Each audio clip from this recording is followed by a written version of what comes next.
Bonjour à tous, bienvenue sur le plateau de la French Care BPI France. Nous réfléchissons aux manières de transformer le système de santé français et transformer la santé, eh bien, c'est notamment s'adapter aux nouveaux risques. La cybersécurité n'est en effet pas un sujet réservé aux experts en informatique. Dans un monde où tout est numérisé maintenant, et notamment en santé, eh bien, une attaque peut signifier bien plus qu'un dysfonctionnement. Elle peut mettre tout simplement en danger des vies humaines. Aujourd'hui, nous allons ensemble décrypter les enjeux, les menaces et puis aussi les leviers d'action. Et surtout répondre à une question toute simple. Est-ce que nous sommes prêts? Pour cela, deux invités. Bonjour Yann Bonnet. Bonjour. Vous êtes directeur général délégué du Campus Cyber. Vous allez nous dire dans un instant ce que c'est que le Campus Cyber. Et bonjour Franz Rierweiler. Bonjour, merci beaucoup pour votre invitation. Merci à vous d'être là. Vous êtes le directeur technique et DSI d'Olakin.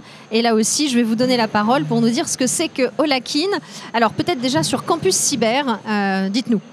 Alors le Campus Cyber, en fait, c'est le lieu totem de la cybersécurité en France. On regroupe plus de 250 acteurs publics et privés sur un même lieu, et on a un réseau de campus aussi sur le territoire.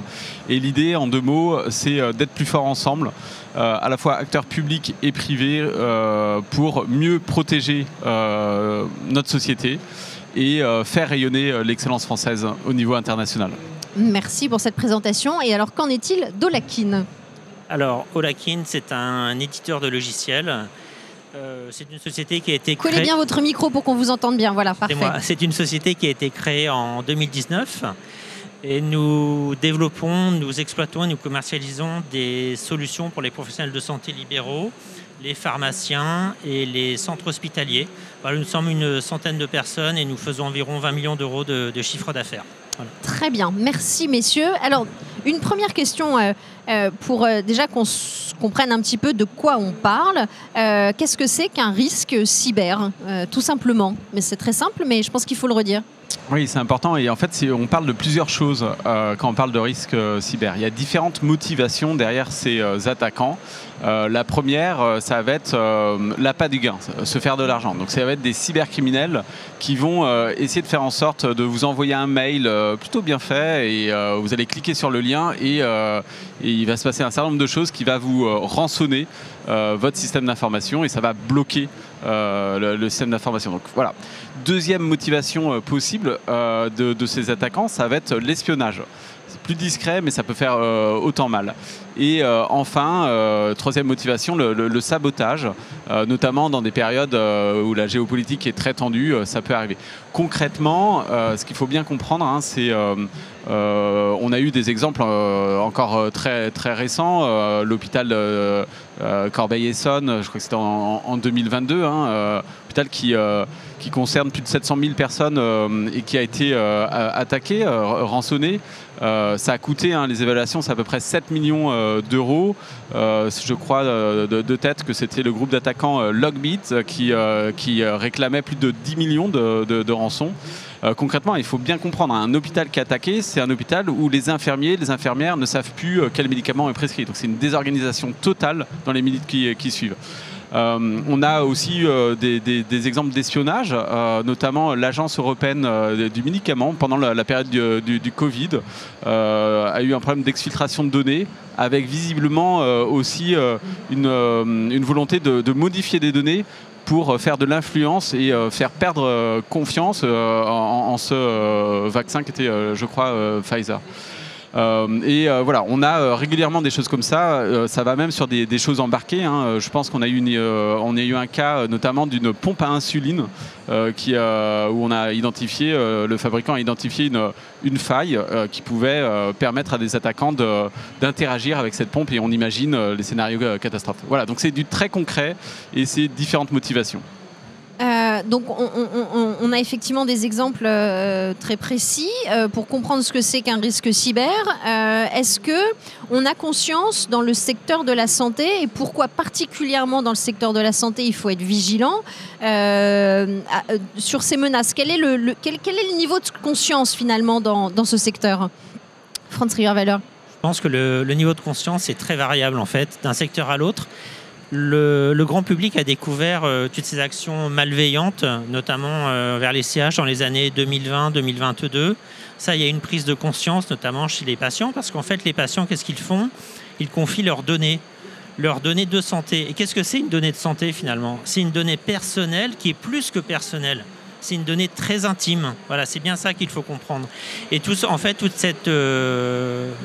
sujet a été découvert par le grand public lors des attaques, je pense, sur les hôpitaux. Et il y a quelque chose qu'il faut comprendre. Vous avez beaucoup insisté sur le fait qu'une cyberattaque, ça pouvait mettre à mal un système informatique, donc danger sur la vie humaine. Mais une cyberattaque, ça sert aussi à voler des données de santé, par exemple. Et plus vous avez de données, plus vous allez pouvoir raffiner les attaques. Parce que plus je vous envoie un mail qui est bien fait pour vous faire une fausse action, plus vous allez être pris au jeu, vous faire avoir. Ça, c'est très important de l'avoir. Plus on vole des données, plus ça permet de rendre sophistiquées les attaques. Donc c'est un cercle vicieux en fait. C'est exponentiel, ouais, ça s'entretient. Voilà. Oui, tout à fait. Et tout le monde est menacé? Toutes les structures sont menacées? Oui, clairement. En fait, on est tous concernés. Plus notre société se numérise, plus en fait on a une surface d'exposition qui est importante. Clairement, le domaine de la santé, c'est assez critique. Pour les raisons que vous avez indiquées, on traite énormément de données personnelles, sensibles, médicales.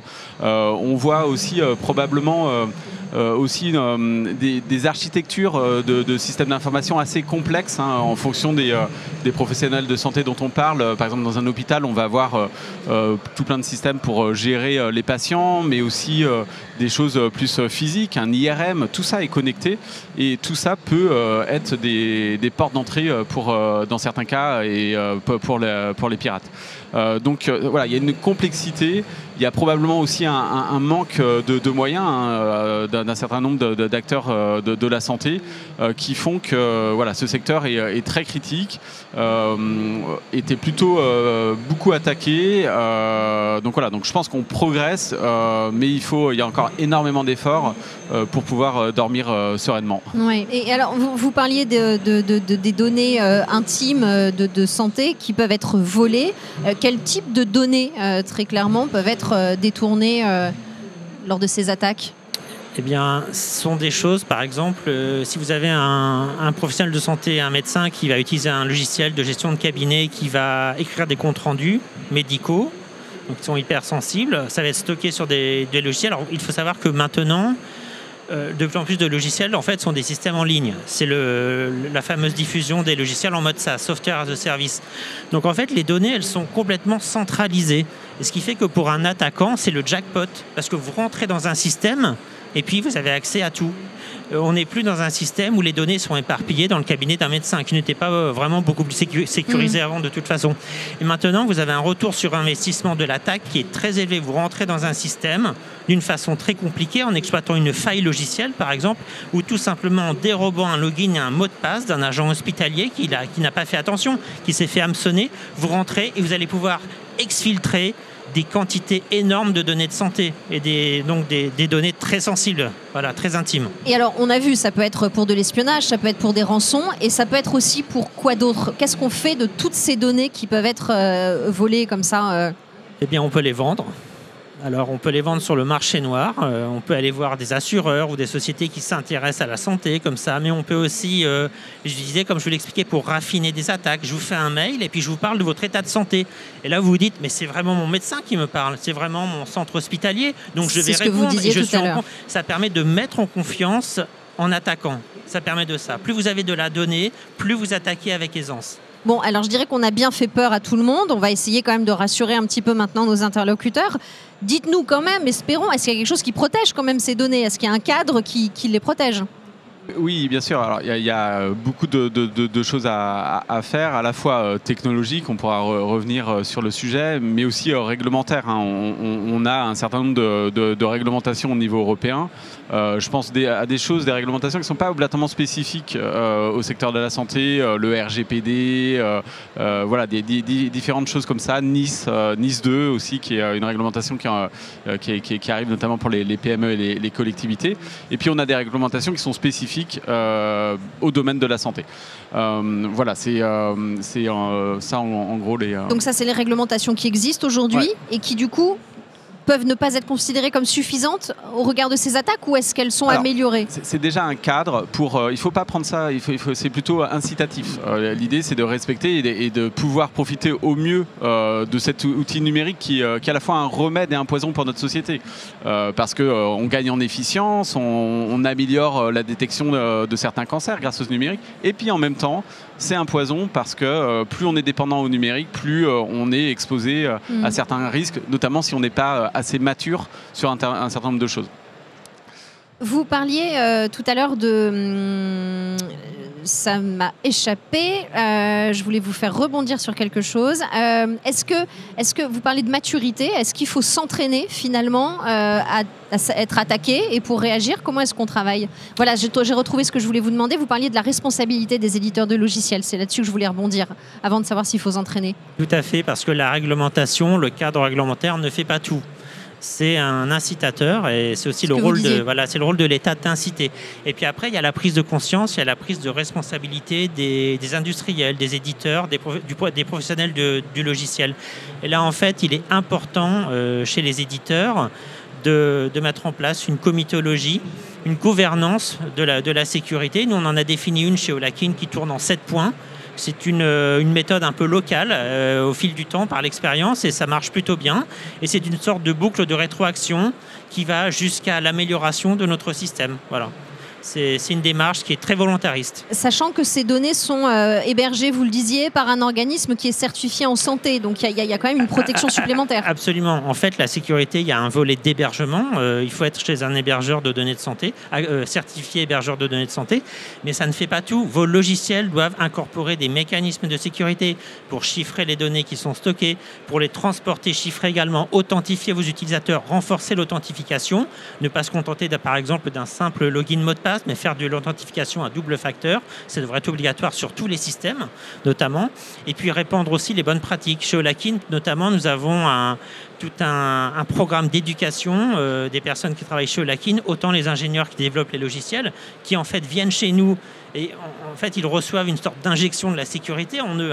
Et après ils ne raisonnent que comme ça, ils travaillent que comme ça, mais également on va éduquer aussi les personnes qui travaillent dans la société, qui ne sont pas forcément les ingénieurs, et on va leur inculquer cette culture de la sécurité pour ne pas divulguer, notamment également les données de nos clients.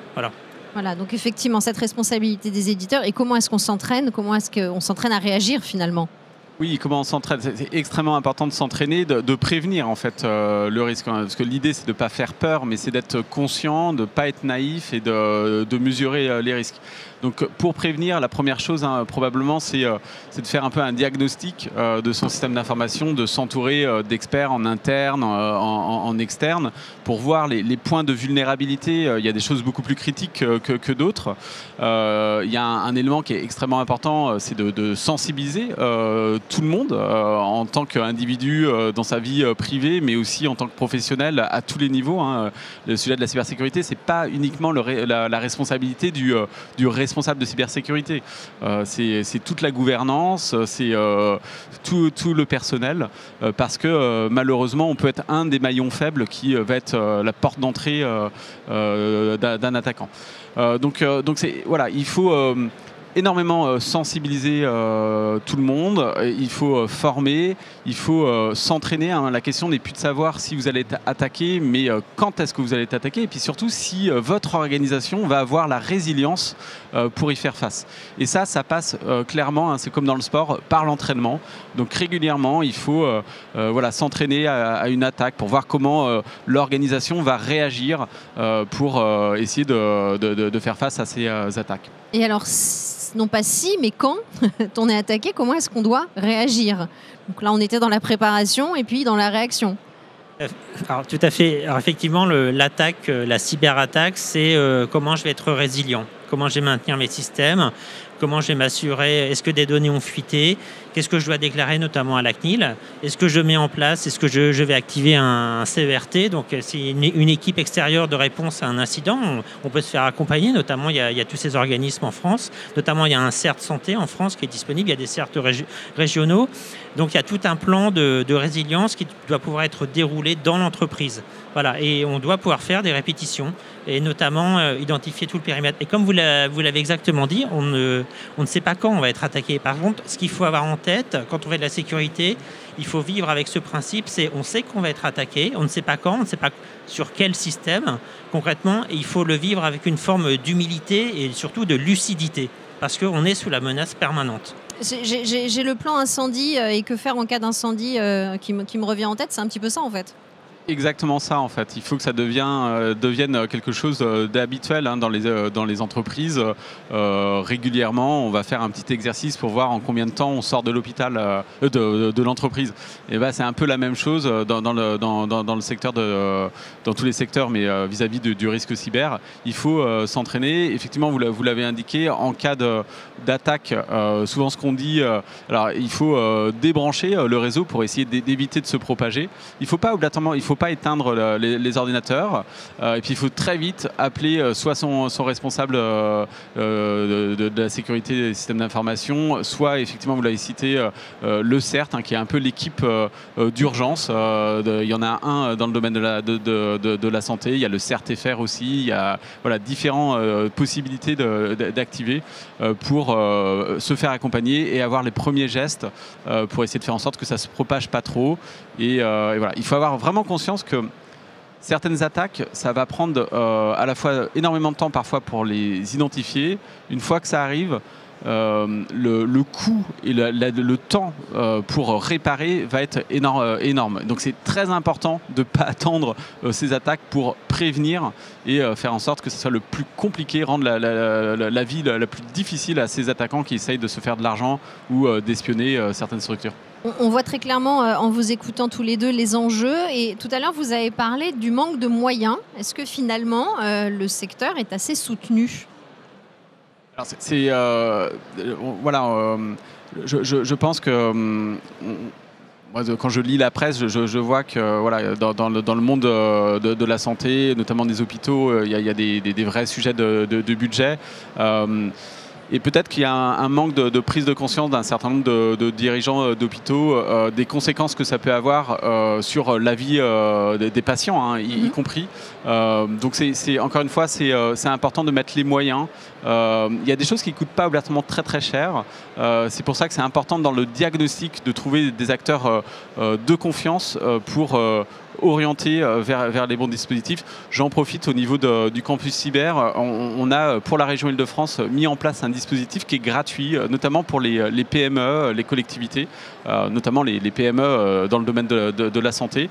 C'est financé complètement par la Commission européenne et la région Île-de-France. Donc ça s'appelle CYBIA, cybih.eu. Je vous invite, pour ceux qui sont intéressés à se connecter sur ce site, à demander des informations. On peut probablement les aider de façon gratuite pour identifier de façon très neutre quels sont les points principaux de vulnérabilité et quelles sont les actions qui sont à mettre en place le plus rapidement possible. Ce diagnostic et quoi faire en cas d'alerte et d'attaque. Une dernière question. Je ne sais pas si elle est pertinente, peut-être pas. Est-ce que le développement de l'IA augmente finalement les risques d'attaque ? Oui, très clairement en fait. Là encore, l'IA c'est un pharmacon, c'est à la fois un remède et un poison pour notre société. Et ce qu'on voit, c'est que, alors on parle beaucoup depuis 2-3 ans d'IA générative. Alors l'IA, c'est pas que l'IA générative, il y a l'IA prédictive qui date de plus de 70 ans. Ce qu'on constate, nous, côté Campus Cyber, c'est qu'en fait, on a deux mondes, malheureusement, qui ne se parlent pas assez. On a le monde des data scientists qui font des super cas d'usage, notamment en santé, et heureusement qu'ils sont là. Et puis en même temps, on a le monde des experts cyber. Et on a besoin de faire travailler ces deux mondes beaucoup plus ensemble pour sécuriser ces IA. Parce que concrètement, aujourd'hui, ce qu'on constate grâce à l'IA, c'est notamment ça facilite le travail des attaquants pour faire des mails extrêmement crédibles. Vous en parliez tout à l'heure. On voit aussi maintenant des nouveaux types d'attaques par deepfake où on va se connecter en visio et en fait, devant nous, ça ne va pas être des vraies personnes. Et donc ça peut aboutir à des montants détournés extrêmement importants. Il y a un cas à Hong Kong de plusieurs dizaines de millions de dollars. Donc voilà, c'est des choses de ce type. Et on est, et j'ai envie de dire, c'est pas pour faire peur, mais on est qu'au début. C'est pour ça que c'est extrêmement important, et notamment dans le domaine de la santé, parce qu'il va y avoir de plus en plus d'IA pour apprendre sur certaines choses, et on va pouvoir, dans les phases d'entraînement, certains attaquants vont pouvoir mettre empoisonner en quelque sorte les données d'entraînement et avoir des réactions sur ces systèmes de santé qui sont anormaux. Et donc il faut être extrêmement vigilant. Donc il faut penser cybersécurité dès le début, by design, quand on conçoit par exemple des systèmes de santé. Voilà. Merci beaucoup. Vous vouliez réagir, un mot de conclusion? Oui, vous avez dit quelque Rapidement. chose de très important. On n'en est qu'au début. Et moi aussi, je voudrais faire passer ce petit message aux étudiantes et aux étudiants. C'est spécialisez-vous dans la cybersécurité parce que les besoins vont être énormes dans les années à venir. C'est un fléau, en fait. Voilà. J'en profite, 60 000 postes non pourvus en France dans le domaine de la cybersécurité. C'est plus de 3,5 millions d'experts qui manquent au niveau mondial. Donc effectivement, voilà, il y a un avenir C'est bientôt important. Parcoursup. Ok, merci bien. Merci à tous les deux. Merci à vous. Yann Bonnet de Campus Cyber et Franz Trierweiler d'Olakin. Merci à tous les deux.